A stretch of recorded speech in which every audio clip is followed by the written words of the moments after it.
यार अगर आप क्लास 12th की शुरुआत करने वाले हैं देन मेक श्योर कीजिएगा कि आपने इस वीडियो में बताए जाने वाले सभी टॉपिक्स को कवर किया है, क्योंकि अगर आप बाय चांस भी क्लास 12th की शुरुआत कर देते हैं और आपको ये वाले टॉपिक्स नहीं आते हैं तो आप पूरे क्लास 12th में स्ट्रगल करने वाले हैं, यानी कि सिर्फ और सिर्फ रट्टाफिकेशन चल रहा होगा, कॉन्सेप्ट में गैप रह जाएगा, कॉन्सेप्ट बिल्डिंग नहीं हो पाएगी। और नीट जैसा एग्जाम जो कि आपकी कॉन्सेप्चुअल अंडरस्टैंडिंग और अप्रोच को चेक करता है, तो फिर यार वहां पर क्वेश्चंस नहीं सॉल्व हो पाएंगे और फिर ऐसी अप्रोच के साथ एग्जाम क्रैक नहीं हो पाता है। So hi guys, welcome to the channel. I'm Akanksha and I'm a chemistry educator in NEET UG since past 5 years.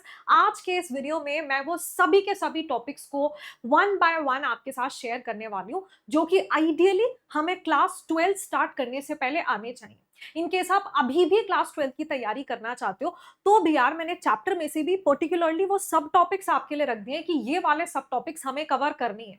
Also इससे पहले कि मैं पूरा लिस्ट शेयर करना स्टार्ट करूं, अगर आपको लगता है कि यार आकांक्षा मैम एक मास्टर क्लास कंडक्ट कर लीजिए, एक या दो तीन क्लासेस जितना भी, एंड ये सारे के सारे टॉपिक्स जो है वन शॉट में हमें कवर करा दीजिए, तो वो भी आप मुझे बता सकते हैं इन दी कमेंट सेक्शन। देखो यार, सबसे पहले अगर हम शुरुआत करें, हमारे पास आता है दी टॉपिक मोल कॉन्सेप्ट। सबसे पहले सी, दिस इज वन टॉपिक जो कि पूरे फिजिकल केमिस्ट्री में आपको देखने के लिए मिलेगा, यानी कि फिजिकल केमिस्ट्री का एक सिंगल यूनिट, एक सिंगल चैप्टर वैसा नहीं है जहां पर नंबर ऑफ मोल्स का डिस्कशन नहीं हो रहा है, जहां पर यूनिट कन्वर्जन की बात नहीं हो रही है, जो हम सीखते हैं कहाँ, मोल कॉन्सेप्ट में। उसी के साथ लिमिटिंग रिएजेंट, स्टोशियोमेट्री बहुत इंपॉर्टेंट कॉन्सेप्ट है, जो चीज हम लर्न करते हैं मोल कॉन्सेप्ट चैप्टर के अंदर, और फिर वो बड़ा ही सिंपल हर जगह आपका यूज हो रहा होगा फिजिकल केमिस्ट्री के अंदर, तो बहुत इंपॉर्टेंट है। Calculation of moles given mass से, नंबर ऑफ पार्टिकल्स के मदद से, गिवन वॉल्यूम के मदद से हम कैसे करते हैं। वहीं पीरियोडिक टेबल के अंदर जितने भी ट्रेंड्स आते हैं, पूरे के पूरे एक्सेप्शंस हमारे पास जो हैं, भाई एग्जामिनर को एक्सेप्शन ही पसंद है और इवेंचुअली अगर क्वेश्चन पूछा जाएगा तो एक्सेप्शन से ही पूछा जाएगा। एटॉमिक स्ट्रक्चर की अगर हम बात करें, quantum numbers, mark my words, quantum number से पहले तो एग्जाम में भी क्वेश्चन जरूर आ रहा है, और क्वांटम नंबर्स की सही अंडरस्टैंडिंग के बिना इनऑर्गेनिक केमिस्ट्री भी कुछ आपको समझ नहीं आने वाला है। ठीक है, इनफैक्ट मैं तो मोल कॉन्सेप्ट से भी पहले एटॉमिक स्ट्रक्चर से ही शुरुआत कराती हूँ, because this is one unit जो आपकी एब्सोल्यूट फंडामेंटल बिल्डिंग में हेल्प करता है। इसके मदद से फिर मोल कॉन्सेप्ट भी इनफैक्ट और बेटर अंडरस्टैंडिंग होती है। इलेक्ट्रॉनिक कॉन्फ़िगरेशन कैसे लिखी जाती है एलिमेंट्स की, और कहाँ कहाँ पर हमें एक्सेप्शनल इलेक्ट्रॉनिक कॉन्फ़िगरेशन देखने के लिए मिलती हैं और क्यों। देन यार अच्छा, इसी के साथ अगर आप चाहते हैं कि एक सिस्टमैटिक अप्रोच के साथ आपका साल भर के अंदर अंदर पूरा सिलेबस कंप्लीट हो जाए, यानी कि अगर आप नीट 2027 के अपने पहले अटेम्प्ट के साथ एक स्ट्रक्चर्ड मैनर में अपना सिलेबस कंप्लीशन करते हुए, जहां आपको कोई स्ट्रैटेजी या दिमाग नहीं लगाना पड़े, जहां आपको मालूम हो कि यार 11th 12th किस तरह से मुझे साथ में मैनेज करनी है, क्योंकि नीट एग्जाम में इवेंचुअली आपको दोनों ही कवर करना पड़ेगा। एंड इन केस अगर आपका ये बोर्ड वाला ईयर है तो ऑब्वियसली आपको साथ में मैनेज कर कर चलना है, लेकिन आपको जीरो दिमाग लगाना पड़ेगा स्ट्रैटेजीज के विद रिस्पेक्ट टू, एंड सारा का सारा दिमाग या सारा का सारा आपका एफर्ट, आपकी मेहनत सिर्फ आपके सब्जेक्ट पर डेडिकेट हो जाएगी, क्योंकि यहाँ पर एक स्ट्रक्चर्ड मैनर में आप एक टीम के साथ मिलकर बढ़िया से पूरे के पूरे सिलेबस का कंप्लीशन कर सकते हैं, क्वेश्चन प्रैक्टिस कर सकते हैं, टेस्ट दे सकते हैं, टेस्ट का एनालिसिस कर सकते हैं। इनफैक्ट यार मैं आपको बताती हूँ, देखो आगे भी और टॉपिक्स हैं, उन टॉपिक्स को हम डिस्कस करेंगे, बट इन केस आप सोच रहे हैं कि मुझे अपने पहले अटेम्प्ट के साथ इस एग्जाम को क्रैक करना और आप चाहते हैं कि यार काश की कोई गुंजाइश नहीं रहे, देन आपको इंश्योर करना चाहिए कि शुरुआत से आप एक स्ट्रक्चर्ड मैनर में तैयारी कर रहे हैं, जहां टाइमली सिलेबस कंप्लीट हो जाए।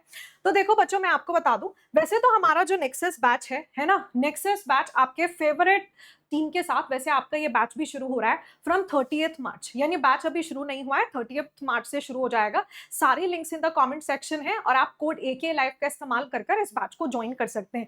लेकिन मैं आपको एडवाइस करूंगी कि यार आप ना प्लेटफॉर्म का सब्सक्रिप्शन लीजिए, यानी कि प्लस सब्सक्रिप्शन लीजिए, क्योंकि यस अभी सिर्फ 4499 में आपको पूरे के पूरे प्लेटफॉर्म का एक्सेस मिल जाएगा। नाउ दैट मींस कि एक साल भर के लिए अनअकैडमी में नीट यूजी कैटेगरी के अंदर जो कुछ भी होने वाला है, ठीक है, चाहे जितने भी कोर्सेज लॉन्च होने वाले हैं, जितने भी अनअकैडमी में जितने भी एडुकेटर्स पढ़ाते हैं, उनके जितने भी कोर्सेज होंगे साल भर में, जितने कोर्सेज पहले आए हैं, जितने कोर्सेज अभी आगे आने वाले समय में आने वाले हैं, इसी के साथ मान लीजिए फिर थोड़े टाइम बाद कोई क्रैश कोर्स आता है, कोई प्रैक्टिस कोर्स आता है, कुछ नहीं खरीदना, आप बिल्कुल सेट हैं एक ही सब्सक्रिप्शन के साथ, यू ऑल डन।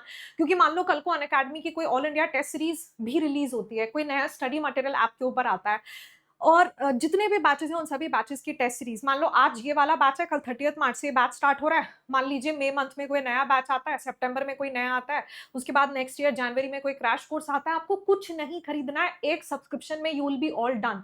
और मैं चाहती हूँ जितने बच्चे मुझे सुन रहे हैं या जो इस वीडियो तक पहुंच पाए हैं, आपका मैक्सिमम बेनिफिट हो, बिकॉज मुझे मालूम है बच्चे इधर उधर घूम फिर कर फिर इवेंचुअली सब्सक्रिप्शन ले लेते हैं और वो 6,500 के आसपास पे कर रहे होते हैं, क्योंकि वही ओरिजिनल प्राइस होता है प्लस का।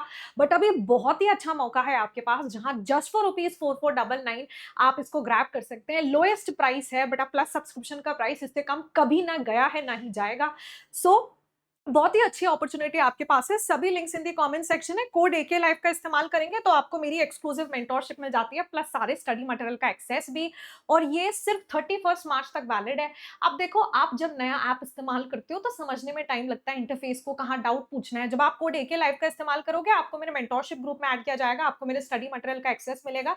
लेकिन ये बेनिफिट सिर्फ उन्हीं बच्चों को मिल पाता है। इनफैक्ट मैं आपको 3 लिंक्स दूंगी, फिजिक्स, केमिस्ट्री, बायोलॉजी के डाउट क्लासेस का लिंक। जैसे आप लिंक पर क्लिक करेंगे फिजिक्स वाला, तो आप ऐप के ऊपर फिजिक्स के क्लास में पहुंच जाएंगे, जहां फिजिक्स एजुकेटर आपका डाउट रिजॉल्व कर देंगे। And same goes for chemistry and biology, तो डाउट का तो कोई स्कोप रह ही नहीं जाता। ठीक है, तो यार टाइमली कर लेना, क्योंकि आपको समझने में भी टाइम लगता है और यहाँ पर आपके वीकली टेस्ट भी हो रहे होंगे। तो आपको इस तरह से कोड एके लाइव इस्तेमाल करने पर एक ड्राइव लिंक का एक्सेस मिल जाता है।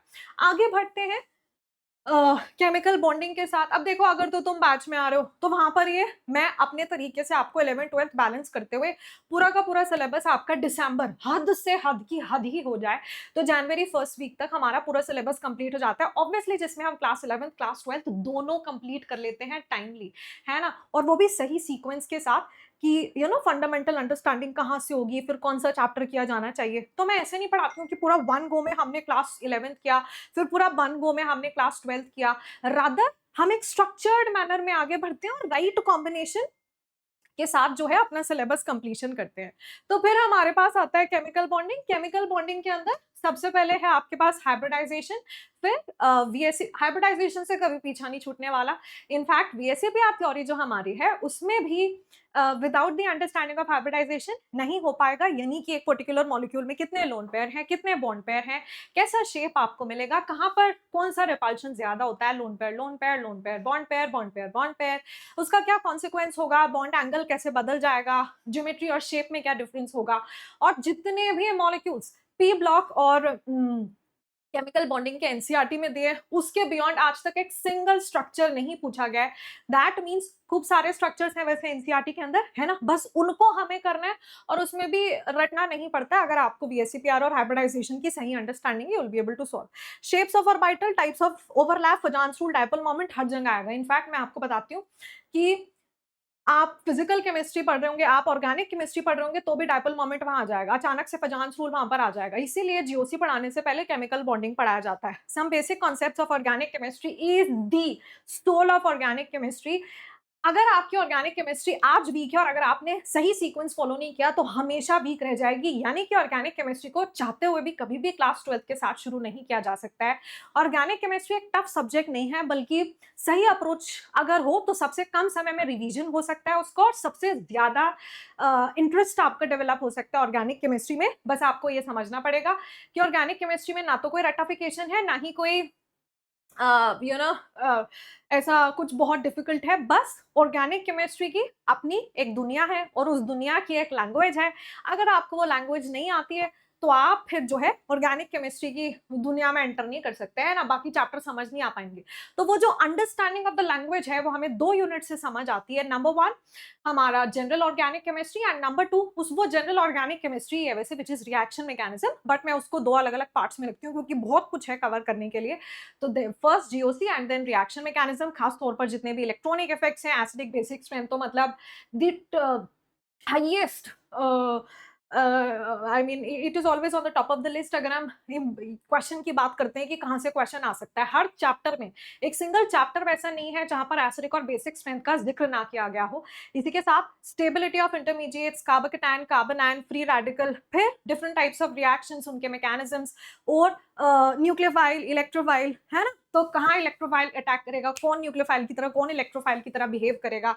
अब ऐसे भी पूछ लेते हैं कि भाई कोई रिएक्शन हो रही है, मान लो, ठीक है, रीमन टीमन रिएक्शन का इलेक्ट्रोफाइल कौन है, ठीक, इसी के साथ इक्विलिब्रियम में ली चार्ट-लियर प्रिंसिपल, वहीं बात यहाँ पर फिजिकल केमिस्ट्री की हालांकि हो रही है, पर ये भी आपको ऐसे कई बार फिजिकल केमिस्ट्री में, कभी कभार इनऑर्गेनिक केमिस्ट्री में इस्तेमाल होता हुआ दिख जाएगा। इक्विलिब्रियम कांस्टेंट के भी हर जगह चलेगा। कैरेक्टरिस्टिक्स ऑफ इक्विलिब्रियम कांस्टेंट काफी आसान है, बट हर जगह पूछा जाता है। So guys, all in all these were the topics from chemistry, जिनको आप बिल्कुल किसी हाल में स्किप नहीं कर सकते हैं अगर तो आप क्लास 12th में एंटर करने वाले हैं और क्लास 12 की तैयारी शुरू करने वाले।